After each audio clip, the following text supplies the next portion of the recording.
Hello दोस्तों, मैं Sarla Yadav SY Hindi platform channel पर एक बार फिर से आप सभी का हार्दिक अभिनंदन करती हूं। और आज की इस वीडियो लेक्चर में हम पढ़ रहे हैं कृष्ण भक्ति शाखा, जो कि सैगुण धारा के अंतर्गत आती है। तो ये मैंने हर एक वीडियो में समझाया है कि भक्ति काल को आचार्य रामचंद्र शुक्ल जी ने दो धाराओं में बांटा, और वो थे आपके निर्गुण और सगुण। तो निर्गुण के अंतर्गत संत काव्य और सूफी काव्य पढ़ा, और सगुण के अंतर्गत राम काव्य और कृष्ण काव्य पढ़ा। तो हमने राम काव्य, संत काव्य और सूफी काव्य ये अपने चैनल पर कंप्लीट कर लिया है। और उम्मीद करती हूँ कि आज तक जो मैंने 20 क्लासेस अपलोड की हैं तो आपने वो सारी वीडियोस देख ली होंगी। और आज की क्लास नंबर रहेगी 21 और पार्ट बी, यानी कि जो क्लास मैंने कल 21 डाली थी उसी का पार्ट आज भी रहेगा, कृष्ण भक्ति शाखा का।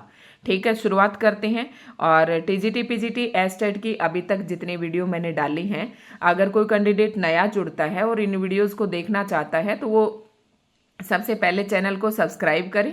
उसके बाद प्लेलिस्ट में जाएं और प्लेलिस्ट में TGT PGT एस्टेट 2024 के नाम से आपको एक प्लेलिस्ट देखने को मिलेगी।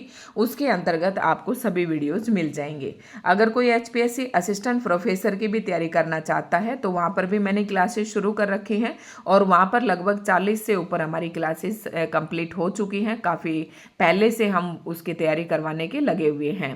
तो ज़्यादा से ज़्यादा दोस्तों वीडियो को लाइक एंड शेयर करें। अगर आपके दाएं बाएं कोई है, आपका जानकार है या HPSC की तैयारी करना चाहता है, तो आप वीडियो को शेयर कर सकते हैं। शुरुआत करते हैं आज के इस वीडियो लेक्चर में। जैसे कि थोड़ा सा मैं आपको जोड़ देती हूँ, मैंने आपको बताया था कि कृष्ण भक्ति शाखा के अंतर्गत कई सारे संप्रदाय हम पढ़ेंगे। तो कौन कौन से संप्रदाय थे एक बार थोड़ा सा देख लें। सनकादि संप्रदाय ये हम पूरा पढ़ चुके थे। उसके बाद रुद्र संप्रदाय, सखी संप्रदाय, गौड़ीय संप्रदाय और राधा वल्लभ संप्रदाय। ठीक है, तो सनकादि संप्रदाय हमारा पूरा हो गया था। और उसके बाद वल्लभ संप्रदाय भी हमने कर लिया था।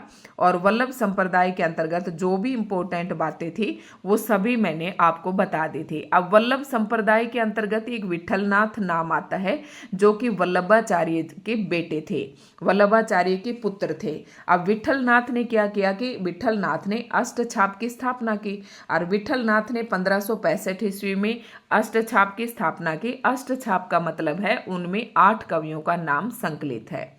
अब वो 8 कवि हैं, जिनमें से 4 कवि तो विठलनाथ के पिता श्री वल्लभाचार्य के हैं, और जो 4 हैं वो विठलनाथ के शिष्य हैं। वैसे अगर टोटल बात करें तो वल्लभाचार्य जी के 84 शिष्य थे, और विठलनाथ के 252 शिष्य थे। एक आप यहाँ पर एक नाम और पढ़ेंगे, 252 वैष्णव की वार्ता और 84 वैष्णव की वार्ता। तो यही थी कि विठलनाथ ने जो ये बुक्स लिखी उसमें 84 वैष्णव की वार्ता में वल्लभाचार्य के शिष्यों का वर्णन है, और 252 वैष्णव वार्ता में विठलनाथ के शिष्यों का वर्णन है। तो ये मैंने सारे बता दिए थे आपको। काल कर्मानुसार जो अष्टछाप के कवि थे उनका संक्षिप्त वर्णन मैंने यहाँ पर आपको बता दिया था, और ट्रिक भी बता दी थी कि 4 जो है ये वल्लभाचार्य के हैं, और नीचे के जो 4 हैं ये विठलनाथ के हैं। तो अब बढ़ते हैं हम आगे की तरफ। अब हमारे पास हम वल्लभ संप्रदाय पढ़ रहे हैं, और वल्लभ संप्रदाय अष्टछाप के कारण थोड़ा सा बड़ा हो जाता है। तो इसमें सबसे पहला कवि आता है अष्टछाप के अंतर्गत कुम्मन दास। आप इन्हें कर्म से जरूर कर लें, क्योंकि कर्म से लगाने भी पेपर में आता है। तो कुम्मन दास हम पढ़ रहे हैं, तो इसके बारे में देख लेते हैं। जो 8 कवि आपको स्क्रीन पर दिखाई दे रहे हैं, इन 8 कवियों के बारे में, इनके बारे में हम जानेंगे। तो कुम्मन दास प्रथम अष्टछापी कवि थे। ये जाति के क्षत्रिय थे। ठीक है, मतलब क्षत्रिय, ब्राह्मण, वैश्य, शूद्र 4 प्रकार के जो वर्ण विभाजन हमारे समाज में किया गया है, तो ये क्षत्रिय वर्ण से थे। अष्टछाप के ये पहले कवि कहे जाते हैं। कुम्मन दास ने सन 1492 ईस्वी में वल्लभाचार्य से दीक्षा ग्रहण की। तो आपको जो शुरू के 4 कवि मैंने आपको बताए, ये चारों किससे रिलेटेड हैं? वल्लभाचार्य के शिष्य थे। तो इनके गुरु भी वल्लभाचार्य ही होंगे, और इन्हीं से ये दीक्षा ग्रहण करेंगे। कुम्मन दास अकबर के निमंत्रण पर पैदल ही फतेहपुर सीकरी गए, जिस पर अफसोस करके लिखते हैं, संतन को कहाँ सीकरी सो काम। फतेहपुर सीकरी गए, कह रहे संतों को सीकरी में क्या काम हो गया। आवत जात पनैया टूटी, बिसरी गयो हरि नाम। कह रहे कि आने जाने से पैर ही टूटते हैं, चप्पलें टूटती हैं, और बिसरी गयो हरि नाम। ठीक है, तो ये कह रहे हैं, कुम्मन दास कह रहे हैं ये बात, और कुम्मन दास अकबर के निमंत्रण पर सीकरी जाते हैं। अब ये पंक्तियां मैं आपको क्यों बता रही हूँ, ये पंक्ति पेपर में खूब पूछी जाती हैं कि कुम्मन दास कहते हैं कि संतन को सीकरी से क्या काम। बस ऐसे आप हिंट याद रखना, और ये पंक्ति भी इंपॉर्टेंट है। तो ये कुम्मन दास की पंक्ति है। आचार्य हजारी प्रसाद द्विवेदी ने लिखा है, सूरदास ही ब्रज भाषा के प्रथम कवि हैं और लीला गान का महान समुद्र सूर सागर ही उसका प्रथम काव्य है। अब यहाँ पर अगला आ गया, देखो आप सोच रहे होंगे कि एकदम से सूरदास कहाँ से आ गया, तो कुम्मन दास के बाद इन अष्टछाप के कवियों में दूसरा नाम आता है सूरदास का। अभी हम इनकी रचनाएं भी पढ़ेंगे, इन सब के रचनाएं भी मैं आपको बताऊंगी, लेकिन अभी आप जो मैं बताती जा रही हूँ उसी प्रकार से आप अपने नोट्स बनाते जाएं। तो अगला नाम आता है सूरदास का। सूरदास को आपको पता है वात्सल्य सम्राट का कवि कहा जाता है, वात्सल्य रस का सम्राट कवि कहा जाता है। और हजारी प्रसाद द्विवेदी जी ने सूरदास के बारे में क्या कहा कि सूरदास जी को ब्रज भाषा के प्रथम कवि मानते हैं हजारी प्रसाद द्विवेदी जी। ठीक है, और सूर सागर जो है ये इनका प्रथम काव्य है, किसके अनुसार, हजारी प्रसाद द्विवेदी जी के अनुसार। अब सूरदास के जन्म वैशाख शुक्ल 5 दिन मंगलवार संवत 1535 विक्रम संवत को हुआ। ये वल्लभाचार्य से 10 दिन ही छोटे थे। ठीक है, तो ये आप थोड़ा सा ध्यान रख लें। सूरदास के जन्म स्थान के संबंध में 2 मतभेद हैं, जैसे कि हमने तुलसीदास जी के बारे में पढ़ा था कि उनके जन्म स्थान के बारे में भी काफ़ी मतभेद है, ठीक उसी प्रकार से सूरदास के जन्म के संबंध में भी जन्म का जो स्थान था उसके संबंध में 2 मतभेद हैं।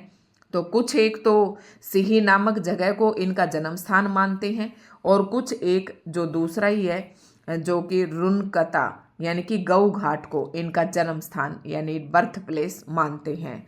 तो कौन कौन से, श्याम सुंदर दास, रामचंद्र शुक्ल और हजारी प्रसाद द्विवेदी जी ये गऊ घाट जिसे रुनकता कहते हैं, इस स्थान को इनका जन्म स्थान मानते हैं सूरदास जी का। और जो सिही नामक जगह है उसको वार्ता साहित्य डॉक्टर नगेंद्र और गणपति चंद्र गुप्त जो हैं ये सिही नामक स्थान को सूरदास का जन्म स्थान मानते हैं। वैसे पेपर में इम्पोर्टेंट है, नगेंद्र के द्वारा पूछ सकते हैं, गणपति चंद्र के अनुसार पूछ सकते हैं, श्याम, राम और हजारी ये तीनों इम्पोर्टेंट है। तो श्याम, राम 1000 बार हमारे गऊ घाट पर आए हैं, ऐसे याद कर लेना। श्याम, राम और 1000 बार गऊ घाट यानी कि रुनकता रोते हुए गऊ घाट पर आए, इस प्रकार से कर सकते हैं। ठीक है, और बाकी जो बच गए इनको नगेंद्र और गणपति सिही स्थान को इनका जन्म स्थान मानते हैं। वल्लभाचार्य ने सूरदास को भगवत लीला वर्णन करने का उपदेश दिया। अब वल्लभाचार्य के शिष्य थे सूरदास, तो सूरदास जी ने इनको भगवत लीला करने का उपदेश दिया। सुर है के घिघियात काहे को है, कुछ भगवत लीला वर्णन करो, कह रहे कि तुम कुछ भगवत लीला का वर्णन करो। तो ये पंक्ति अगर आपसे पूछ ले तो ये पंक्ति वल्लभाचार्य जी ने कही थी और सूरदास के लिए। अब देख लेते हैं कि सूरदास जी की रचनाएं कौन कौन सी है, यहाँ से प्रश्न जरूर पूछे जाते हैं। सूरदास द्वारा रचित 25 ग्रंथ बताया जाता है, जिसमें कि 3 ही उपलब्ध हैं जो निम्न है। वैसे तो कहा जाता है कि 25 ग्रंथ लिखे, लेकिन जो आदिकाल, भक्ति काल और रीतिकाल की रचनाएं हैं उनकी प्रमाणिकता में संदेह है, तो सभी ग्रंथों को प्रमाणिक नहीं माना गया है। तो सूरदास जी के जो 3 उपलब्ध ग्रंथ हैं उन्हें ही माना जाता है, वो है सूर सागर, सूर सारावली और साहित्य लहरी। साहित्य लहरी जो इम्पोर्टेंट रचना है इनकी, इसके अंतर्गत दृष्टकूट पद लिखे हैं इन्होंने। तो ये प्रश्न पूछा जाता है कि सूरदास जी की ऐसी कौन सी रचना है जिसमें दृष्टकूट पदों का वर्णन मिलता है। ठीक है, तो ये साहित्य लहरी है। 3 रचनाएं हैं, ज़्यादा या नहीं है, तो आपको इम्पोर्टेंट जो बातें हैं वो नोट कर लेनी है। सूरदास की रचनाओं का सर्वप्रथम, देखो भाई वीडियो को ना लाइक एंड शेयर कर दिया करो। दिन में इतनी वीडियो रिकॉर्ड करनी पड़ती हैं कि मेरे तो गले का बैंड बजता जा रहा है, मतलब गला पूरा बैठ चुका है। मैं सोच रही थी कि 1 आध दिन रेस्ट कर ले तो थोड़ा सा गला ठीक हो जाए। तो आप वीडियो को लाइक एंड शेयर जरूर करें। सूरदास की रचनाओं का सर्वप्रथम संपादन कलकत्ता में सन 1841 ईस्वी में राग कल्पद्रुम नाम से हुआ। इम्पोर्टेंट प्रश्न है, वैसे अभी तक मैंने किसी क्वेश्चन पेपर में देखा नहीं है, पर देखने की दृष्टि से ये इम्पोर्टेंट लग रहा है कि सूरदास की रचनाओं का सर्वप्रथम जो संपादन है वो किसने किया। तो सर्वप्रथम संपादन कलकत्ता से हुआ, सन 1841 में हुआ, और किस नाम से हुआ, राग कल्पद्रुम।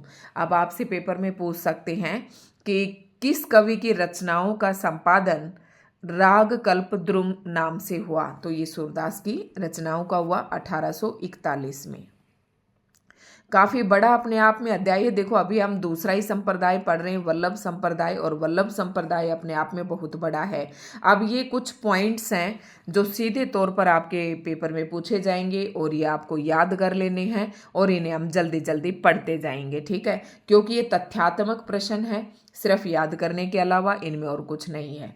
सूरदास कृत सूर सागर का उपजीव्य भागवत पुराण, मैंने आपको जब कृष्ण काव्य पढ़ाया था तभी कहा था कि पूरे कृष्ण काव्य में भागवत गीता मत समझना, आप भागवत महापुराण है।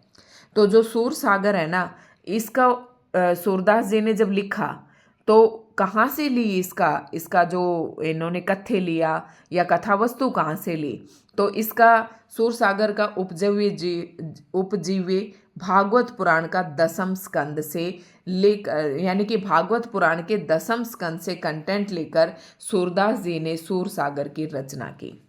सूर सागर में कितने पद हैं, 3936 पद हैं तथा 12 स्कंद हैं। कितने स्कंद हैं ये पूछ सकते हैं कि सूर सागर में कितने स्कंद हैं, 12, कितने पद है, 3936।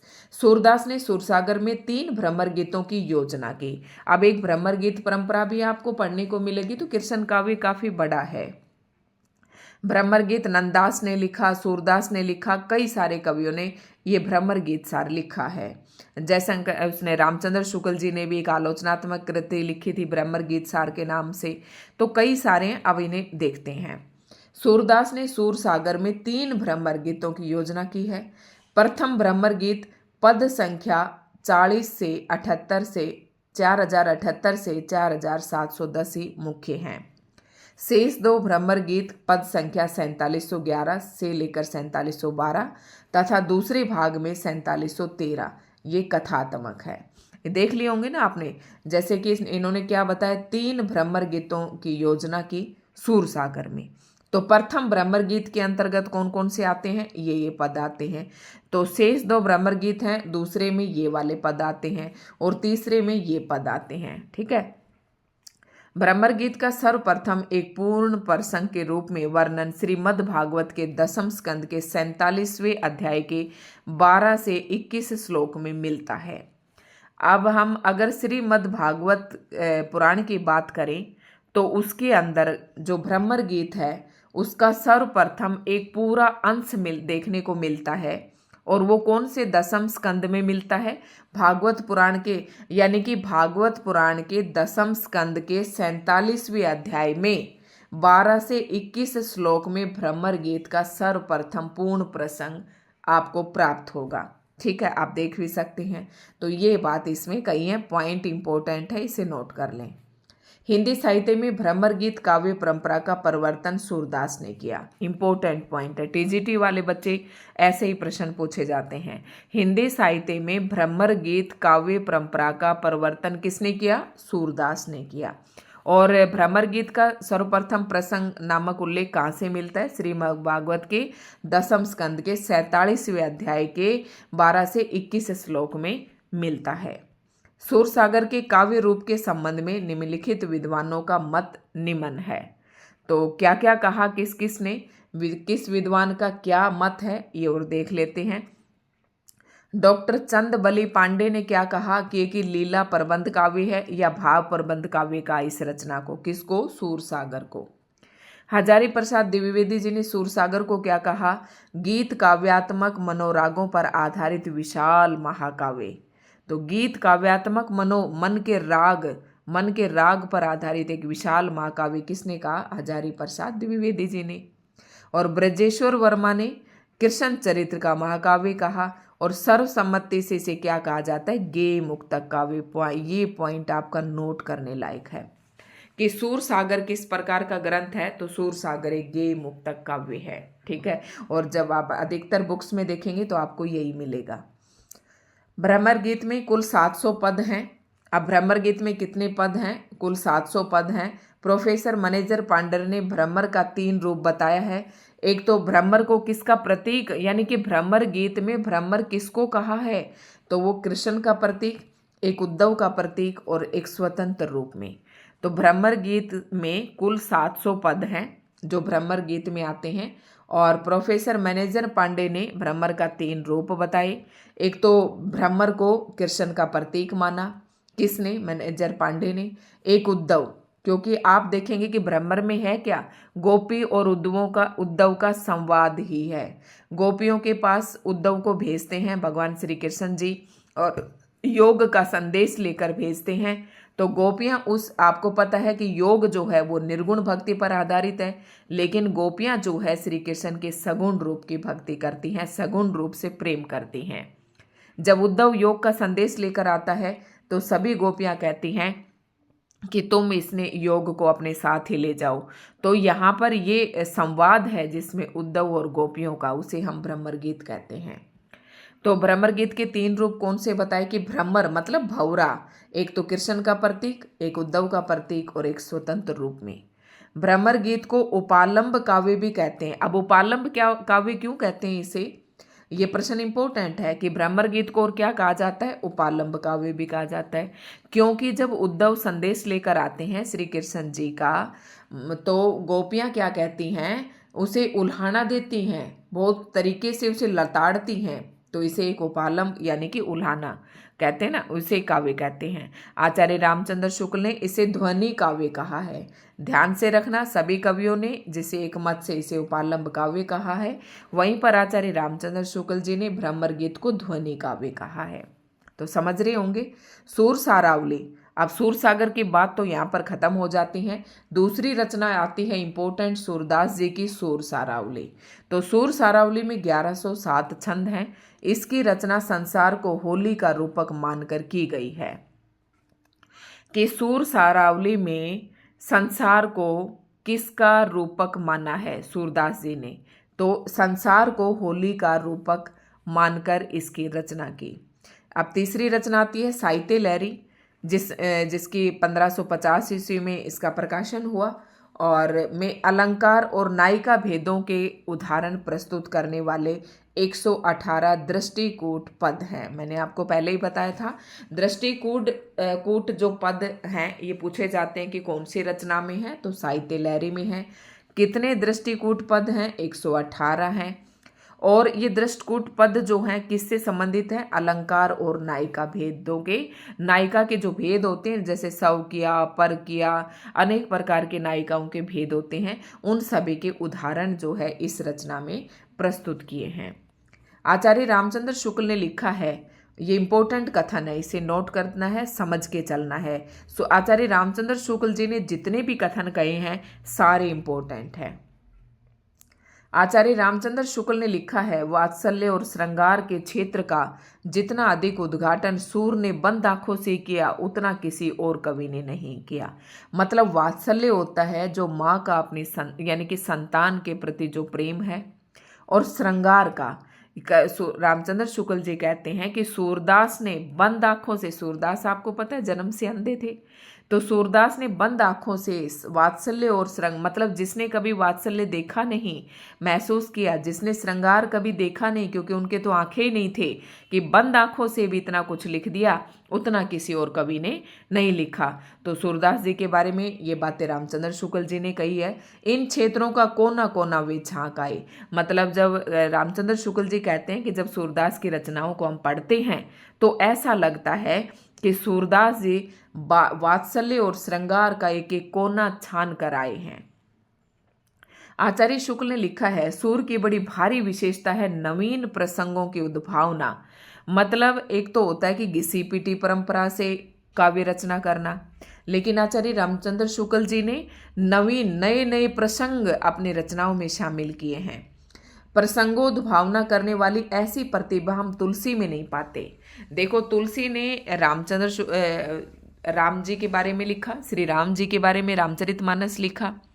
तो यहाँ पर आचार्य रामचंद्र शुक्ल जी कहते हैं कि नए नए प्रसंगों की उद्भावना करना, कि लाते कहाँ थे सूरदास जी नए नए प्रसंग। अब जैसे मुझे ही कोई कहे कि आपको 5 टॉपिक पे बोलना है या 10 टॉपिक पे बोलना है, तो मेरे पास 3-4 दिमाग में आएंगे और आएंगे नहीं। लेकिन सूरदास जी के अंदर ये जो भावना थी, प्रतिभा थी, वो तुलसी से भी कहीं ज्यादा थी। तो ये कथन आचार्य रामचंद्र शुक्ल जी का है।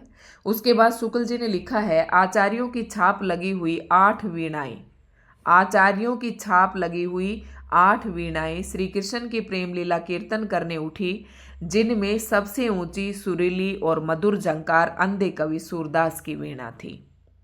मतलब इससे आप समझना, देखना, ये शुक्ल जी ने लिखा है। ये 8 वीणाएं, आचार्यों की छाप लगी। मैंने अभी अष्ट छाप के कवि बताए आपको, तो इन्हें 8 वीणाएं का ही है कि 8 वीणाएं श्री कृष्ण की प्रेम लीला का कीर्तन करने के लिए लगी। लेकिन उनमें सबसे ज्यादा ऊंची आवाज, सुरीली और मधुर, वो किसकी थी? अंधे कवि सूरदास की वीणा थी। समझ गए होंगे यहाँ 8 छवि किसको कहा है। हजारी प्रसाद द्विवेदी ने लिखा है, सूरदास जब अपने विषय का वर्णन शुरू करते हैं तो मानो अलंकार शास्त्र हाथ जोड़कर उनके पीछे दौड़ा करता है। उपमाओं की बाढ़ आ जाती है, रूपकों की वर्षा होने लगती है, संगीत के प्रवाह में कवि स्वयं बह जाता है। मतलब हजारी प्रसाद द्विवेदी जी ने सूरदास के बारे में लिखा है कि सूरदास जब अपने विषय का वर्णन, मतलब वो चाहे किसी भी विषय का वर्णन करे, चाहे वात्सल्य का करे, चाहे श्रृंगार का करे, तो जब ऐसा लगता है, मतलब कई कवि तो ढूंढ ढूंढ कर अलंकार लगाते हैं अपने भावों के अनुकूल, लेकिन सूरदास जी लिखते चले जा रहे हैं और ऐसा लग रहा है कि अलंकार खुद उनके जो हाथ जोड़कर उनके पीछे दौड़े आते हैं। नई नई उपमाओं का प्रयोग किया गया है, रूपकों की वर्षा होने लगी है। ठीक है।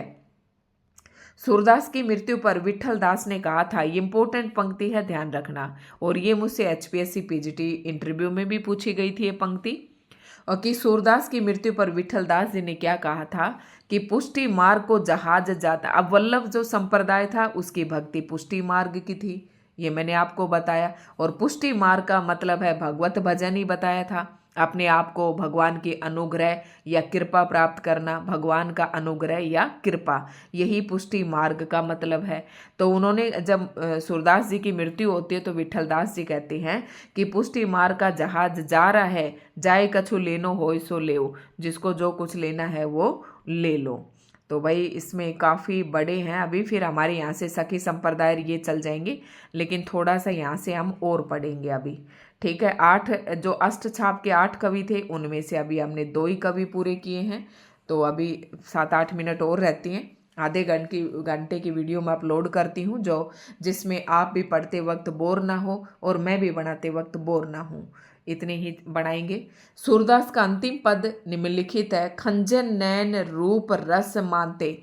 अब खंजन नैन के नाम से एक उपन्यास लिखा था अमृतलाल नागर ने, मैंने ये भी आपको बताया था, वहां से प्रश्न पूछा जाता है। खंजन नैन रूप रस माते, अति से चारा चपल अनियारे, पल पिंजरा न समाते। तो ये सूरदास के अंतिम पद हैं, आपको याद रखना है, सूरदास जी की पंक्ति हैं।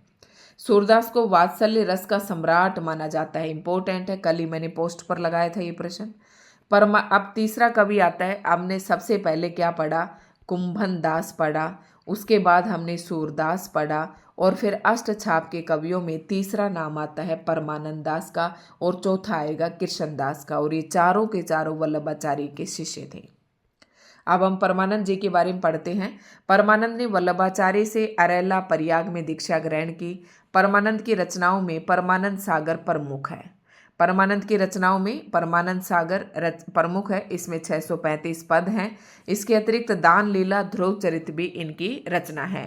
अगर आप अष्ट छाप के कवियों की सभी रचनाएं देखना चाहते हैं तो आप मेरे चैनल पर जाना, और भक्ति काल के नाम से मैंने एक प्लेलिस्ट बना रखी है, उसमें वहाँ पर आपको बहुत डिटेल से, अगर जो कोई एचपीएससी वाला कैंडिडेट है या आप बुक के तौर से पढ़ना चाहते हैं, ये तो मैंने ऑब्जेक्टिव लिए हैं क्वेश्चन, क्योंकि बुक के तौर से मैंने बुक के एक एक पृष्ठ लेकर मैंने पढ़ा रखा है, तो आप वहाँ से भी देख सकते हैं। दान लीला, ध्रुव चरित्र और परमानंद सागर, तीनों रचनाएं किसकी हैं? परमानंद दास की। कृष्ण दास अगला आता है चौथे नंबर पर। अब इनके बारे में कुछ ज्यादा नहीं है। कृष्ण दास कुणबी जाति के शूद्र थे। इनके प्रमुख ग्रंथ है जुगलमान चरित्र, भ्रमर गीत और प्रेम तत्व निरूपण। देखो कृष्ण दास जी ने भी भ्रमर गीत लिखा, सूरदास ने भी लिखा था, ठीक है। और इनकी 3 रचनाएं हैं, जुगलमान चरित्र, भ्रमर गीत, प्रेम तत्व निरूपण। ये मुख्य 3 हैं, बाकी तो हो सकता है और भी मिल जाए। गोविंद स्वामी ब्रज मंडल। अब अगला नाम आता है 5वें नंबर पर, गोविंद छीत चतुर्भुज दास। आएंगे ना चारों, तो गोविंद स्वामी को पढ़ रहे हैं। गोविंद स्वामी ब्रज मंडल के महावन नामक स्थान पर रहते थे। गोविंद स्वामी जहाँ रहते थे वह स्थान गोविंद स्वामी की कदम खंडी नाम से प्रसिद्ध है। अकबर के नवरत्न में तानसेन गोविंद स्वामी से संगीत गायन की शिक्षा ग्रहण करते थे। मोस्ट इंपॉर्टेंट पॉइंट कि यहाँ से आप समझ जाएंगे कि जो गोविंद स्वामी थे इसी से संगीत गायन की शिक्षा ग्रहण करते थे। कौन? अकबर के नवरत्न में तानसेन। तानसेन के गुरु का नाम भी गोविंद स्वामी था। और गोविंद स्वामी के जो पद हैं, पदों का संकलन गोविंद स्वामी के पद नाम से प्रसिद्ध है। छीत स्वामी अगला आता है। छीत स्वामी, छीत स्वामी बीरबल के पुरोहित थे। बीरबल, अकबर बीरबल का नाम सुना होगा आपने, तो ये बीरबल के पुरोहित थे। पुष्टि मार्ग में दीक्षित होने के बाद ये गोवर्धन पर्वत के निकट पुंछरी नामक स्थान पर तमाल वृक्ष की छाया में रहते थे। बस थोड़ा सा ध्यान रखना है। और इनकी छीत स्वामी की जो रचनाएं हैं इनका संकलन पदावली नाम से प्रसिद्ध है। चतुर्भुज दास प्रसिद्ध अष्टाप कवि कुम्मन दास के कनिष्ठ पुत्र थे। एक होता है ज्येष्ठ, एक होता है कनिष्ठ, तो ये उनके पुत्र थे। और ज्येष्ठ होता है सबसे बड़ा पुत्र, कनिष्ठ होता है सबसे छोटा। तो चतुर्भुज दास कौन थे? अगला नाम आता है चतुर्भुज दास। तो चतुर्भुज दास जो अष्टछाप का कवि था, पहला ही कवि जो पढ़ा था हमने कुम्मन दास, इसके कनिष्ठ पुत्र थे। चतुर्भुज दास के स्फुट पदों का संकलन चतुर्भुज कीर्तन संग्रह। इनके नाम से ही पता चल रहा है आपको, इसमें ज़्यादा परेशान होने की जरूरत नहीं है। कीर्तनावली और दान लीला ये इनके नाम से प्रकाशित हुए। इनके स्फुट पद मतलब कुछ एक पद।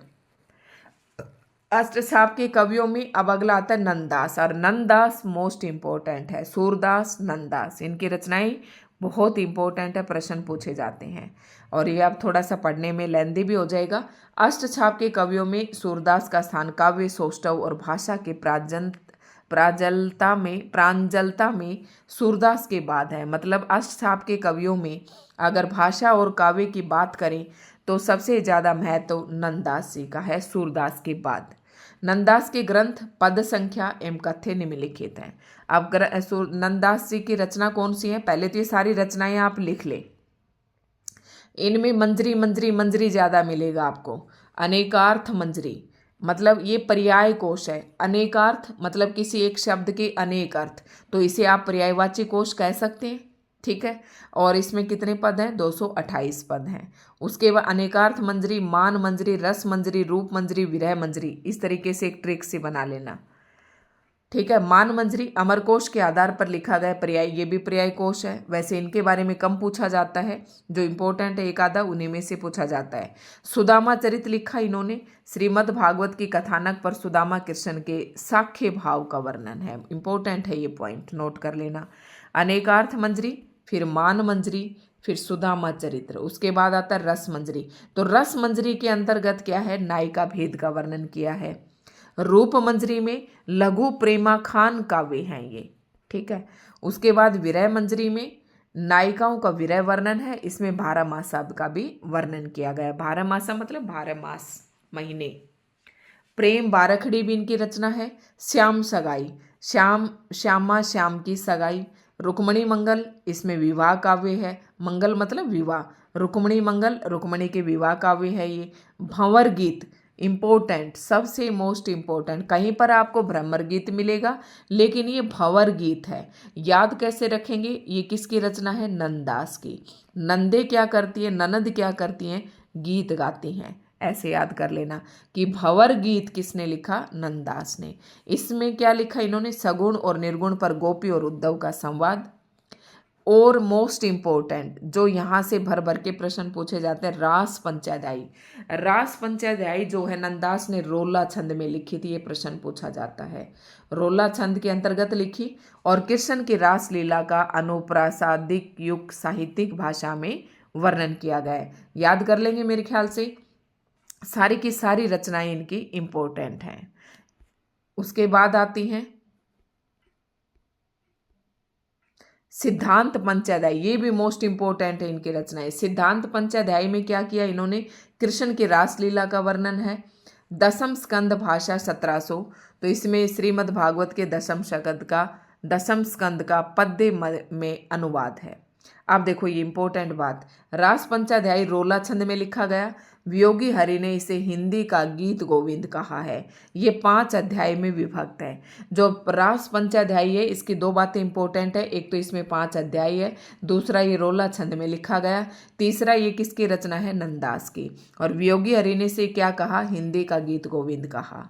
ठीक है, हिंदी के समस्त भ्रमर गीतों में नंददास का भंवर गीत दार्शनिक दृष्टि से सर्वश्रेष्ठ है। नंददास को जड़िया कहा जाता है, मतलब जड़िया की उपाधि किसको दी जाती है, तो नंददास को दी जाती है। और कवि गड़िया, नंददास जड़िया। अब आगे आता है सखी संप्रदाय, और यहाँ से अब हम एक और पार्ट इसका बना देंगे, तो आप बने रहे हमारे साथ। ये बाकी छोटे छोटे हैं, बाकी हमने पढ़ लिया है जो इम्पोर्टेंट बातें थी। तो दोस्तों आज की वीडियो आपको कैसी लगी कमेंट करके ज़रूर बताएं। वीडियो अच्छी लगी हो तो लाइक एंड शेयर करें और कमेंट जरूर करके बताएं।